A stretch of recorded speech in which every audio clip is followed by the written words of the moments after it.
we are looking at the x, y, r being the distance, let me make this larger, r being the distance from the origin to the point in which I am looking at on the terminal side of my angle. We always assume, again, that our angle, our initial side, is on the positive x-axis, and we are going to rotate over to our terminal side, wherever that may be. That terminal side will go through the point x, comma, y. It will have a distance from the origin to that point. We call that the radius, or r. So everything that we're going to be doing in terms of x, y, and r. Because r is a distance, we use the distance formula, and the way that we defined r is equal to here x squared plus y squared, and then the square root of it. And I don't have to worry about the plus and minus because it is a distance, and distances will not be negative. Later, when we do polar, we will slap a negative on it, and it's still not a negative number, it just tells us directionality. So for right now, it's just positive. R will always be positive for us. The way in which we define sine is my y value over my distance, or r. My cosine is going to be the x value over the r. The tangent is going to be the y value over the x. My cosecant is r over y. My secant is r over x, and my cotangent is x over y. So these two right here are reciprocals of each other. So what I know is that the sine of alpha is equal to 1 over the cosecant of alpha. These are reciprocals of each other. So the cosecant of alpha is equal to 1 over the sine of alpha. So if you're asked to find the cosecant of an angle, then you find the sine of the angle, and then you do the reciprocal of that answer. Because all your calculators do not have the cosecant, they don't have the secant, and they don't have the cotangent. So what you end up doing is you put in your calculator the sine of the angle and then do the reciprocal of whatever kicks out. All right? The other two that are reciprocals are cosine and secant. Same kind of deal over here as with the this cosine and secant. And then last one is the tangent and cotangent. Those are reciprocals of each other. Is there any questions so far? X, Y, R. Here are my reciprocals. You can see that secant and cosine, cosecant and sine, tangent and cotangent are reciprocals. The thing that you have to pay attention to is that when cosine is equal to 0, my secant is undefined. And the same thing is true with any of them. So whenever my original function sine is 0, then my reciprocal is undefined. And of course, my tangent, so when I have my cosine is 0 because it is in the denominator, tangent is undefined. When sine is equal to 0, because it now is in the denominator, cotangent is undefined. Is there any questions so far? How many of you guys did something like this in a previous math course? Do you all remember it? That's cool. I'm cool either way, really. I am cool that you don't remember it. I'm cool if you do remember it. If you do remember it, just kind of kick back and enjoy the lecture. Those who don't remember it, cool. I'm going to give you something new today. All right. Our first example here. Find the exact value for all trig functions where alpha is an angle in standard position and whose terminal side is given on those points. When we talk about these, I'm going to take a moment and remind ourselves where everything is. Now, in the first quadrant, both my x and my y are positive. So So because both of them are positive, all of my trig functions will be positive answers. Not the angles, the positive answers. In the second quadrant, my x is negative, my y is positive. So in this one, anything that has just y and r will be positive, which are my sine and its reciprocal buddy. Down in the third quadrant, they're both negative, which means the only thing that's going to be positive in this quadrant is when I have both sine and cosine involved together, which means it is my tangent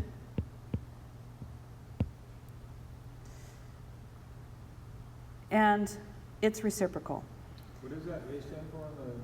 All of them are good. In this quadrant, my x is positive, my y is negative.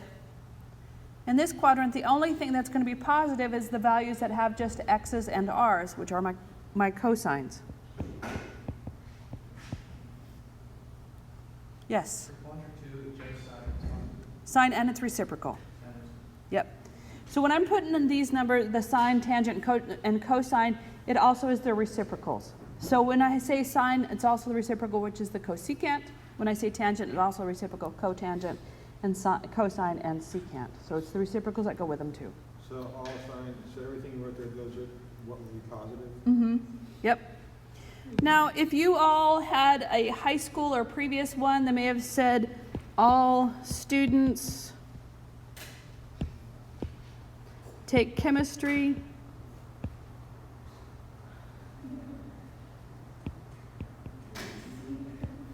Can't spell that today. So all students take chemistry. Y'all remember that? I'm going to take the recording on. Knowing all of this, if I am asked to find all 6 trig functions, I need to remember where I'm landing. In this particular case, I am looking at all of the trig functions in which my angle is in which quadrant. So this tells me that I have to be greater than 90 degrees, but I'm less than 180, so I'm in quadrant 2. So in quadrant 2, what do I expect to be positive answers? My sine I expect to be positive, and its reciprocal, which is the cosecant. Those are the only 2 that I expect to have positive answers. All right? So I'm not going to do this one. I'm going to do one slightly different. So I'm going to come over here and I'm going to say I have the tangent of theta is 2/3, and I'm in quadrant number 3. I need to find all of them. So I know that my tangent is defined as my y value over my x value.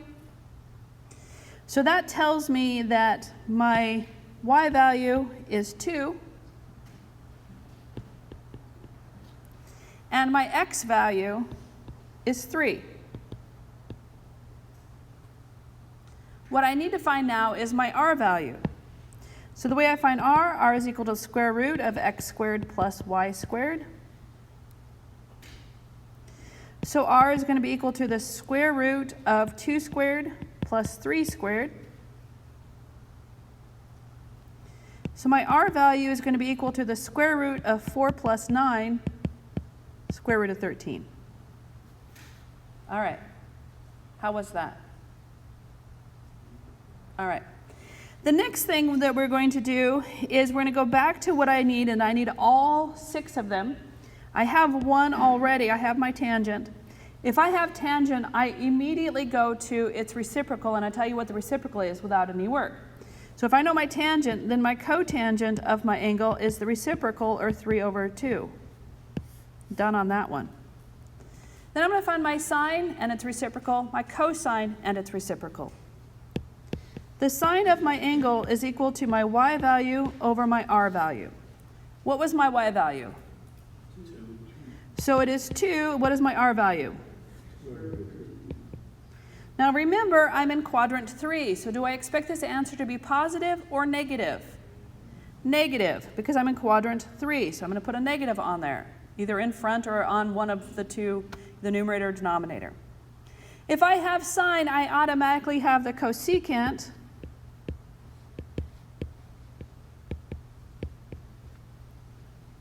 Do I expect you all to rationalize denominators? Nope. Nope. Nope. You want to? Knock yourselves out. You don't have to in this class. Then I'm going to find my cosine and its reciprocal. This is x over r. What was my x value? 3. So it is 3. What was my r value? I'm in quadrant 3. Do I expect this to be a positive or a negative answer?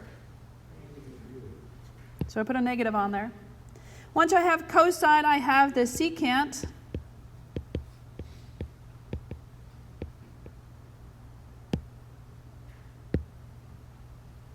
And there you have it. Is there any questions on these? Because you're going to do this other one. Yes?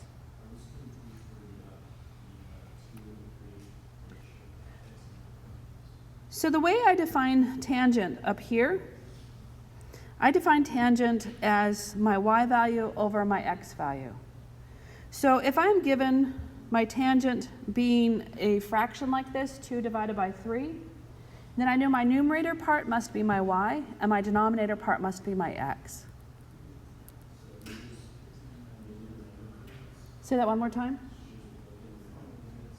Random points? No, these aren't. So these won't be random. They're going to be given to us. So they gave us the tangent. So as an example, they gave us the tangent is equal to this. If they would have said the sine of theta, this is a different example. If they would have said the sine of theta is equal to negative 2 over 7, then, and I need to know also which quadrant I'm in. So sine is negative in 2 quadrants, so I'd also need to know the quadrant. So say I'm in quadrant 4. So I look at this and I define my sine, I define sine as the y value over the r value. So what is that negative 2 then? It's my y value, okay? So this is my y value. My y value is the negative 2 because r will never be negative. And then this is my r value. So if I'm given this, I'm randomly making up points. But if I'm given this, then I know from the way that we define sine, cosine, and tangent that I know what my x and y must be. Does that make sense? Okay. So we're going to come back to this example. Go ahead and work on this example, and I'll come around and help you. So the best thing about walking around and seeing how everyone's doing is I get a really good feel of where there's some issues. One of the issues that came up was how did I know it was in quadrant 2?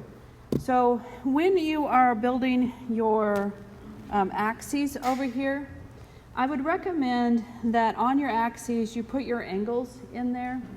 So we know that straight up is 90 degrees or pi over 2. Straight to the left is 180 degrees or pi. Straight down is 270 or 3 pi over 2. And to the right is either 0 or 2 pi or 360. Now the only reason I'm giving you all of that part is so that when you come over here and they ask you for you to find the secant and all of them, when they give you this information right here says, let me erase that.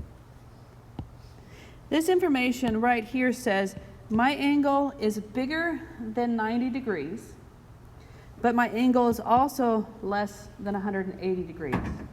So that puts me in quadrant 2. That's how come I knew I was in quadrant 2. So that's the first thing. So I know I'm in quadrant 2, which means the only thing that should have a positive answer should be the sine and its reciprocal. All right? Now the other thing is, the way I defined secant, this is the reciprocal of cosine, so it is going to be r over x. As I take a look at the fact that I'm getting secant and it is not a fraction, I can force it into a fraction, so I'm going to put it over 1. The other thing that's going on here is that, and I had said r cannot be negative. When I have a fraction a over b and I have a negative on the a, I can write it as a negative on the numerator, a negative out front or a negative on the denominator. So when I see the negative 4 over 1, the negative really belongs to that 1. It doesn't belong to the 4. It's just because it's over 1, we don't usually write over 1. And so because it, again, typeset made it so much more expensive to write it as 4 over negative 1, they just said, let's just write this as negative 4. All right. So now that we are clear on that part, we're going to go back to the fact that they're giving us what values when I have the secant. Are they giving me x, y, r? Which ones are they giving me? They're giving me r, and that was the 4.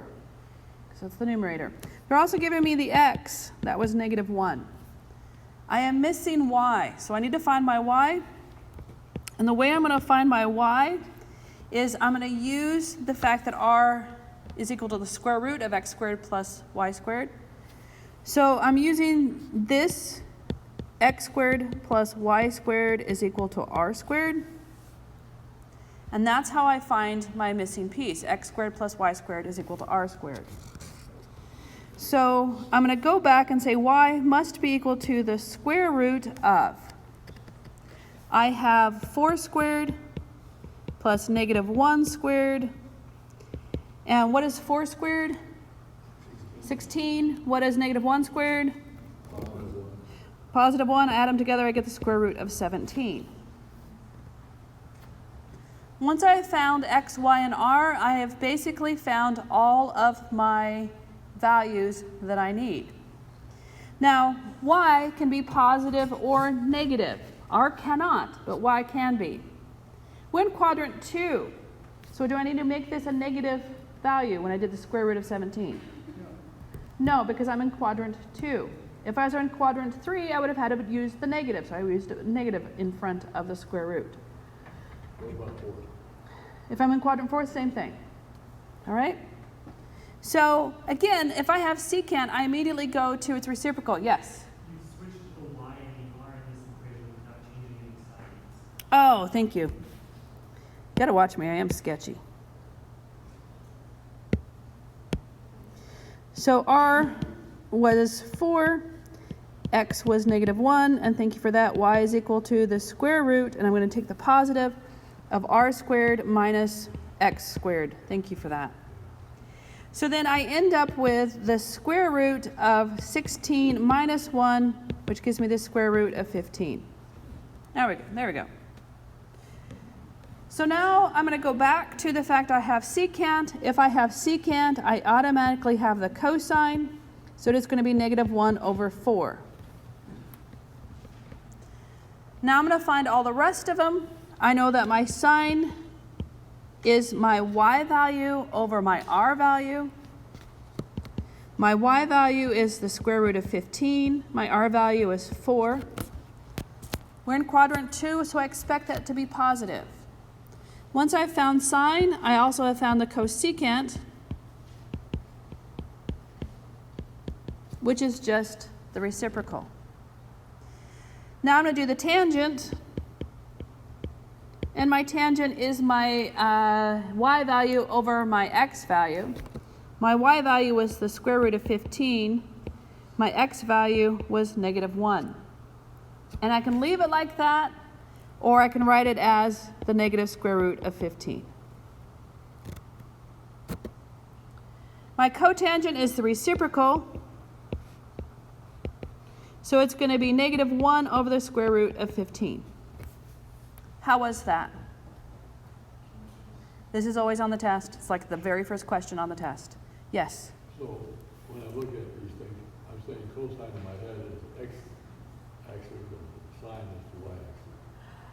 As ordered pairs, yes. So when you're thinking about sine and cosine, the sine will go with the y, the cosine will go with the x, and this is how I always remember it. So who's first in the alphabet, x or y? X is first, then y. Who's first in the alphabet, C or S? Cosine goes with x, sine goes with y.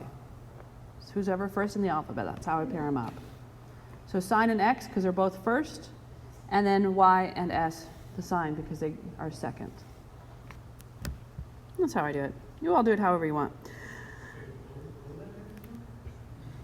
So later on, when you're trying to remember which one goes with which, in the ordered pairs, who comes in the alphabet, who comes first, X or Y? X is first. And then so that I know that X is first in the alphabet, who's first in the alphabet, a C or an S? And a C is first. So I know my cosine goes with X and my sine goes with Y.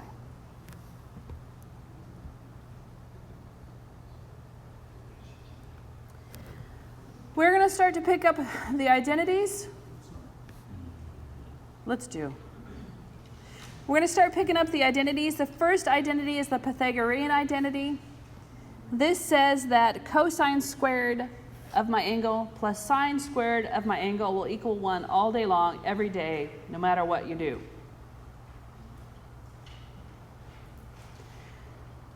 If I solve for cosine squared, I get this next one. So if I take my Pythagorean identity and I solve for cosine squared, I get the first alternate identity. If I solve for sine squared, I get this one. And all I've done is I've either subtracted sine from both sides or I've subtracted cosine from both sides. That's it. What's that now? These are Pythagorean identities. So if you solve for sine squared, you do what now? So if I take this right here, which is my original Pythagorean identity, if I subtract cosine squared from both sides, I get my alternate one. If I take my original one and I subtract sine squared from both sides, I get the other alternate one. All right?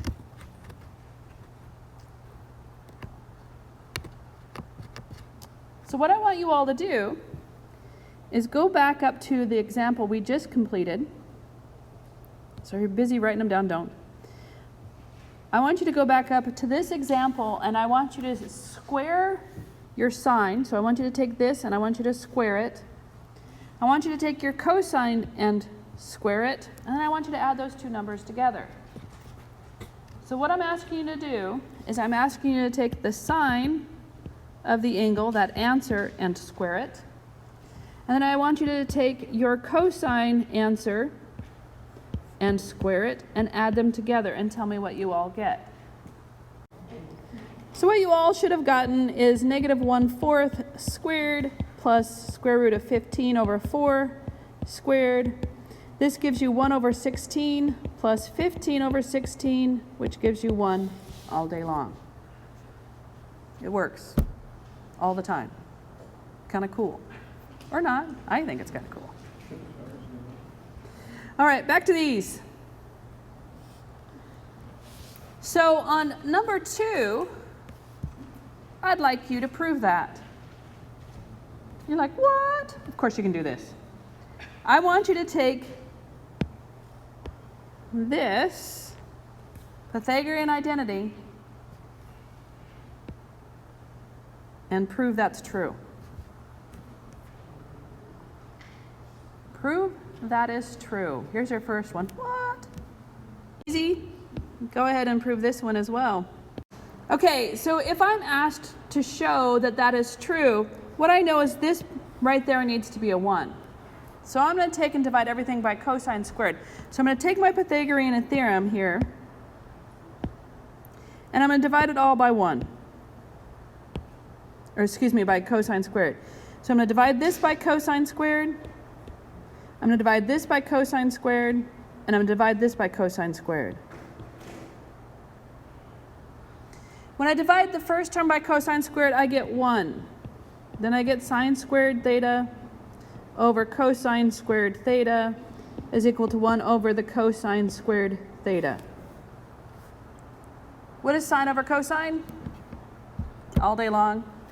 So 1 plus the tangent squared theta equals the secant squared theta. Prove the other one if you haven't already done so now.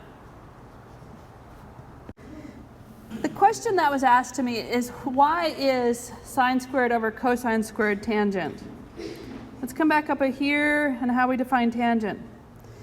We defined a tangent of my angle as my y value over my x value.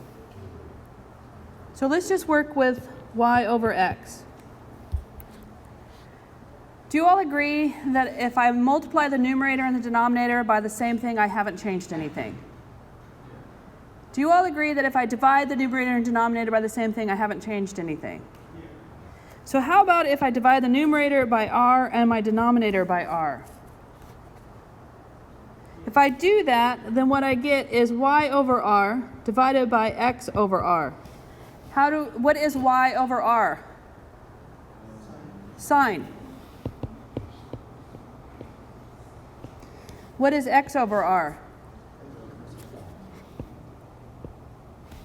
So when I see tangent, I can replace it with sine over cosine.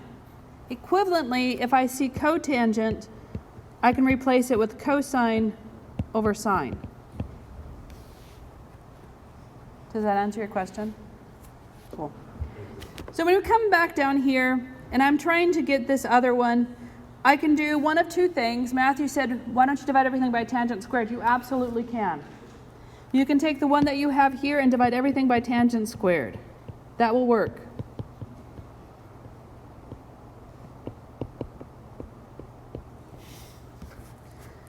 That is going to give you the exact same answer as if I went up to my original one up here and divided everything instead by sine. I divide everything by cosine, or instead of everything cosine, I do it by sine squared.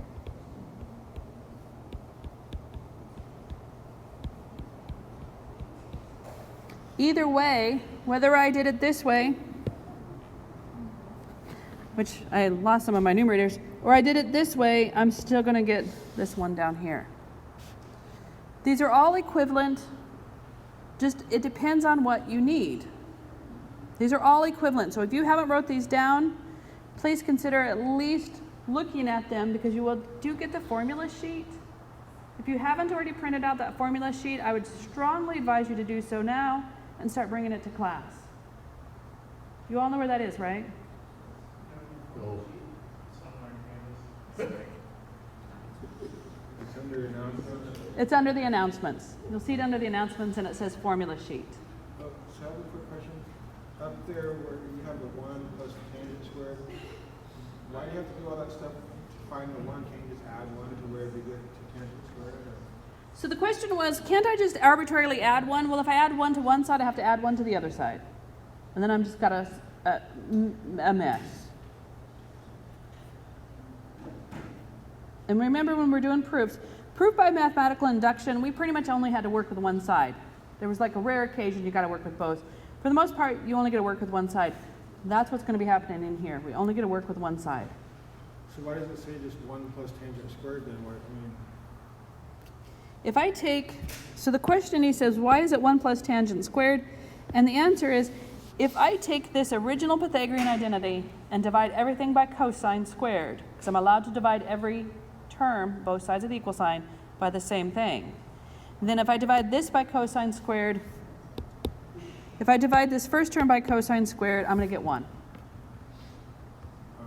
If I divide the second term by cosine squared, I'm going to get sine squared over cosine squared, which is tangent. If I divide this last one by cosine squared, I get 1 over the cosine squared, which is secant squared. So that 1 represents cosine squared divided by cosine squared? Yes. All right. And here's some more lovelies. Please don't write these down. Please do not write these down. They're on your formula sheet. Please don't write those down. Here's where we need to get to today, though. We're going to verify this identity. You only get one side. You don't get to work both sides. One side only. What side would you like to pick? So the first thing you're going to do is declare it, left-hand side. Just like when we did proof by induction, we declared it. We declare it, and then we rewrite it, just like we did in proof by induction. So I'm going to rewrite the left-hand side.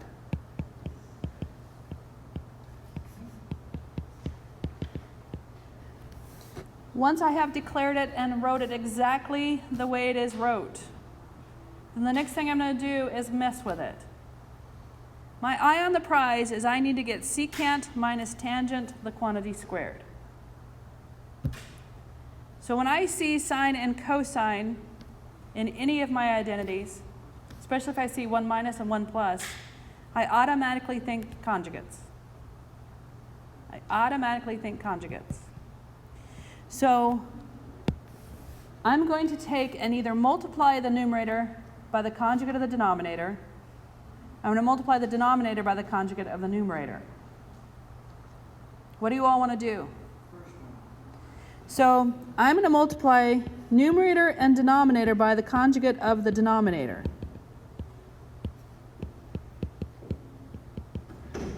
Oh, that should be minuses.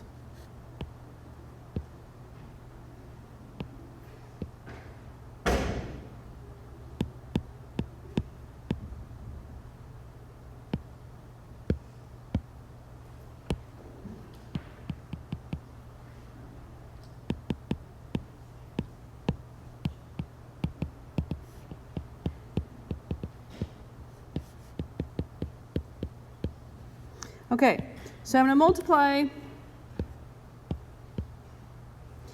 by 1 minus the sine theta and 1 minus the sine theta. It's conjugate of the denominator. Conjugate just means that the sign between the two binomials are different. That's all it means. Conjugate. When I do that, in the denominator, I'm going to get 1 minus the sine squared theta. Conjugates produce the difference of squares. So what's happening right here, the difference of squares, I have a plus b, a minus b. This produces a squared minus b squared. So I'm using the difference of squares, the conjugates. In the numerator, I'm not going to multiply it through. I'll leave it just like that. I have two of the exact same things multiplied by itself, so I can write it as that thing squared.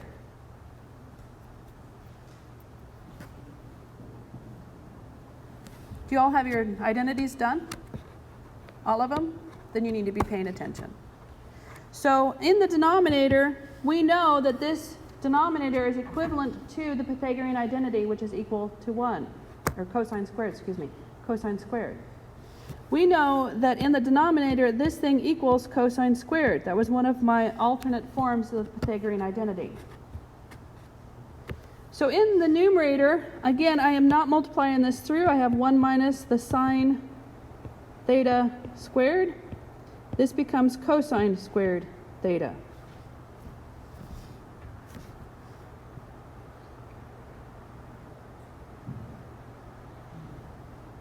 Now, here's some algebra.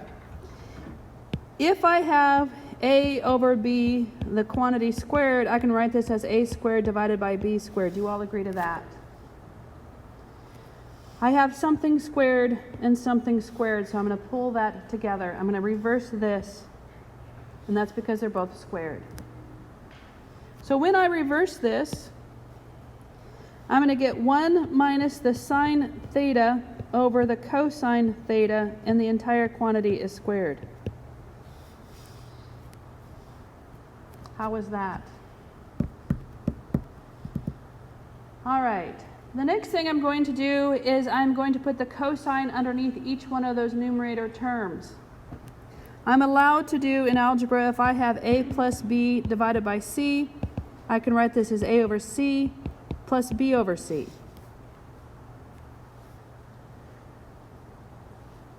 So this is going to be equal to 1 over the cosine theta minus the sine theta over the cosine theta squared.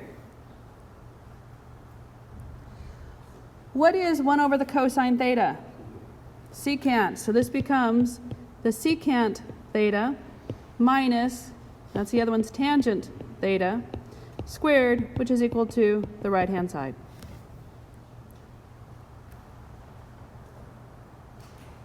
Done. Except the word is the secant squared, tangent squared. So no, it doesn't. So the question was, is this the same thing as secant squared, tangent squared? The answer is no, because it doesn't distribute over the plus or minus. Personally, by the way, I would have chose this side, because you get to choose whatever side you want. I would have chose that side. Actually. Yeah, I would have done that side. But you all choose whatever side you want. See you all tomorrow. More of these identities. Woo! Good times.